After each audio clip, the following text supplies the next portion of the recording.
নমস্কার বন্ধুরা, সবাই কেমন আছেন? রোজকারের মতন আবারও একটা দিন আপনাদের সাথে শেয়ার করছি। সকালবেলা ঘুম থেকে ওঠার পর বাসি কাজগুলোকে সেরে নিচ্ছি। এখন যেহেতু দুজনেই বাড়িতে রয়েছে, ছেলে আর হাজব্যান্ড, সেই কারণে একটু লেট হয়ে যাচ্ছে উঠতে, লেট করেই উঠছি। তো ঘর দোরগুলো পুছে নিচ্ছি, ওরা এখনও পর্যন্ত শুয়েই রয়েছে।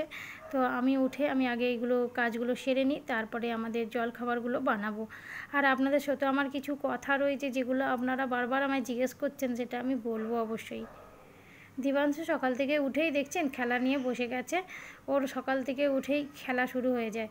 পড়তে বসানোর সকালবেলাটা টাইম হয় না, কখনো কখনো বসাই, তবে একটু লেটে বসাই।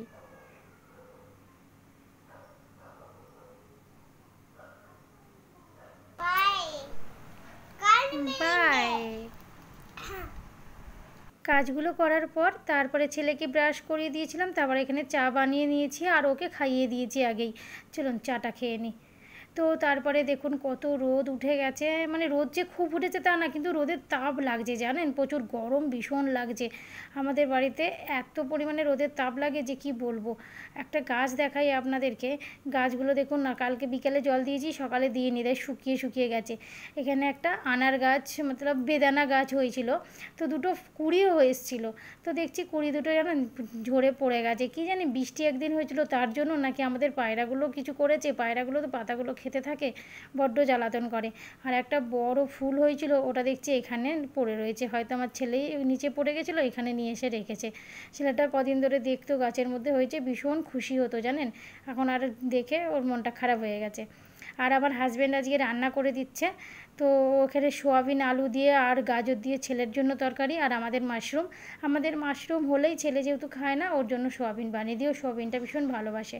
আর এদিকে উচ্ছে দিয়ে ডাল, বেগুন ভাজা, অনেক কিছু রান্না করে দিয়েছে আজকে। ও বললো আজকে আমি করে দিচ্ছি, ছুটি রয়েছে তো, বেচারা ভাল লাগছে না, কি করবে। তো ওই যে এসে গেছে, প্রথমে যখন আমি ক্যামেরাটা নিয়ে এলাম পালিয়ে গেছিলো, তারপরে আবার এলো। ভিডিও অন মানে ক্যামেরা অন করলেই কেটে পড়বে, থাকবে না, ক্যামেরার সামনেও আসতে চায় না। তো যাই হোক, আপনারা যেটা বলছিলেন যে আমি কি ডিসিশান নিয়েছি না নিয়েছি, আমি ভাবছি এটা নিয়ে আপনাদের সাথে একটা ডাইরেক্ট বসে ভিডিও বানাবো, কারণ এর মধ্যে অত কিছু বলা যাবে না। আমি এখনও সেই মতন ডিসিশান কিছুই নিইনি, আর আমার মনে হয় না সম্ভব হবে। তো আমি সেটা নিয়ে আপনাদের সাথে পরে কথা বলবো। অনেক দিন ঘর থেকে বেরোনো হয় না, ঘরেই থাকি, তো আজকে একটুখানি বেরিয়েছিলাম, ছেলে বায়না করছিল পার্কে যাবে, সন্ধে হয়ে গেছে, 7:30 বাজে, তারপরে বেরিয়েছি।